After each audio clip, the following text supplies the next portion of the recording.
Hello friends, मैं हूँ निर्मला। मेरे किचन में आपका बहुत बहुत स्वागत है। आज मैं आपसे शेयर करने जा रही हूँ टमाटर की ऐसी चटनी की रेसिपी जो इतनी चटपटी बनती है कि आप चटकारे लेते रह जाएंगे। और इसे बनाना भी बहुत आसान है। और यदि आप इसे स्टोर करना चाहते हैं तो ज़्यादा मात्रा में बनाकर इसे स्टोर भी किया जा सकता है। और जब चाहें इसे आप रोटी, पूरी, पराठे, इडली, डोसा सब के साथ सर्व कर सकते हैं। इस चटनी का टेस्ट ऐसा होता है कि सब के साथ इसका कॉम्बिनेशन कमाल का लगता है। तो चलिए फ्रेंड्स, ये बहुत ही चटपटी मज़ेदार टमाटर की चटनी बनाना शुरू करते हैं। इसके लिए मैं ले आई हूँ मार्केट से एकदम फ्रेश टमाटर। और जैसे ही मैंने इन टमाटर को देखा ना तो मन किया कि ये मज़ेदार सी चटनी बनाकर तैयार की जाए और रेसिपी भी आपके साथ शेयर की जाए। तो यहाँ पर देखिए, क्योंकि टमाटर फ्रेश हैं तो एकदम हार्ड हैं, वरना जो फ्रेश टमाटर नहीं होते हैं ना वो थोड़े सॉफ्ट हो जाते हैं। तो एकदम फ्रेश टमाटर का ही यहाँ पर हम इस्तेमाल करेंगे इस चटनी को बनाने के लिए। तो जो चटनी होती है ना वो बहुत ही ज़्यादा अच्छी बनती है। यहाँ पर मैं 5 मीडियम साइज़ के टमाटर ले रही हूँ और ये 4-5 दिन चटनी चल जाएगी। मैं उतनी ही मात्रा में बना रही हूँ। वहीं यदि आप इस चटनी को स्टोर करना चाहते हैं लंबे समय तक तो ज़्यादा मात्रा में टमाटर की क्वांटिटी लेकर के हर चीज़ की क्वांटिटी फिर उसी के अकॉर्डिंग बढ़ाते जाएं। तो यहाँ पर टमाटर को मैंने इस तरह से पतली और लंबी स्लाइसेस में काट करके तैयार कर लिया है। जितना हम टमाटर को पतला काट करके तैयार करेंगे उतना ही टमाटर आगे जल्दी गलेगा। तो टमाटर को काट करके एक बार साइड में कर देते हैं और एक कढ़ाई के अंदर 2 चम्मच तेल गरम कर लेंगे। मैंने यहाँ पर नॉर्मल रिफाइंड ऑयल का इस्तेमाल किया है। आप चाहें तो इस चटनी को सरसों के तेल में भी बना सकते हैं। अब जैसे ही तेल हल्का गर्म हो जाएगा इसके अंदर सबसे पहले डालेंगे 2 चम्मच साबुत धनिया, 1 चम्मच साबुत जीरा, आधा चम्मच सरसों डालेंगे और इसी के साथ 1/4 चम्मच मेथी दाना। अब इनको हम 10 से 15 सेकंड के लिए पकाएंगे और फिर इसमें डालेंगे 14 से 15 साबुत लाल मिर्च। अब इन लाल मिर्च को भी हम 1 से 2 मिनट के लिए या जब तक कि ये सारी चीज़ें हैं ना वो थोड़ी सी लाल ना हो जाए तब तक के लिए पका लेंगे। लगातार चलाते हुए ही इन्हें पकाना है और गैस का फ्लेम लो ही रखना है। यहाँ पर जो साबुत लाल मिर्च मैं ले रही हूँ वो ज़्यादा मात्रा में इस्तेमाल कर रही हूँ। इससे चटनी का कलर भी बहुत अच्छा आता है। साथ ही ये जो मिर्च है ना वो ज़्यादा तीखी नहीं है। यदि आप ज़्यादा तीखी मिर्च का इस्तेमाल करते हैं तो मिर्च की मात्रा घटा सकते हैं। और अब देखिए सारी चीज़ें अच्छी पक गई हैं तो इससे जो मसाले होंगे ना उनका मॉइस्चर ख़त्म हो जाएगा और चटनी को हम लंबे समय तक स्टोर कर पाएंगे। तो यहाँ पर इन्हें पकाने में मुझे 2 से 3 मिनट का समय लगा। और अब इन्हें हम एक ग्राइंडर जार में ट्रांसफ़र कर लेंगे ताकि ये थोड़े ठंडे हो जाएं। तब तक हम वापस से वही कढ़ाई लेकर के इसके अंदर 2 चम्मच तेल डालेंगे। तेल के गर्म होते ही इसके अंदर हम ये कटे हुए टमाटर ऐड कर लेंगे और टमाटर के साथ ही इसके अंदर हल्दी और नमक भी ऐड कर लेंगे। और अब इसमें डालेंगे इमली। तो यहाँ पर एक बड़ी साइज़ का टुकड़ा मैंने इमली का ले लिया है। तो ये भी टमाटर के साथ ही गल जाएगा। हमें अलग से इमली को भिगोने की ज़रूरत नहीं पड़ेगी।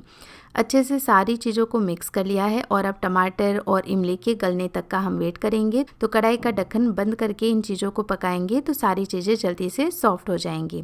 तो 2 से 3 मिनट में देखिए टमाटर कितना अच्छा गल गया है। साथ ही जो इमली हमने डाली थी वो भी अच्छी सॉफ्ट हो गई है। इसमें हमें पानी का इस्तेमाल बिल्कुल नहीं करना है।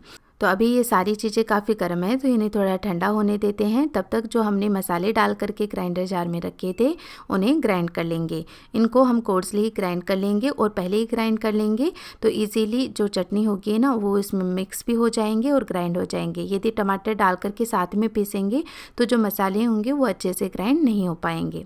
तो यहाँ पर मसाले बढ़िया ग्राइंड हो चुके हैं और बहुत ही अच्छी इसमें से खुशबू आ रही है। अब ये जो टमाटर हमने पका के रखे थे वो भी इसके अंदर ऐड कर लेंगे और इमली का जो टुकड़ा है ना वो भी इसी के अंदर है। ये अच्छे से गल चुका है तो इजीली ग्राइंड हो जाएगा। बस ध्यान रखना है कि इमली के बीज हमें नहीं डालने हैं। और बिना पानी डाले अब इन सारी चीज़ों को ग्राइंड कर लेंगे। तो इस तरह से ये पेस्ट बन करके तैयार हो गया है और अभी से इस चटनी में काफ़ी अच्छी खुशबू आने लगी है।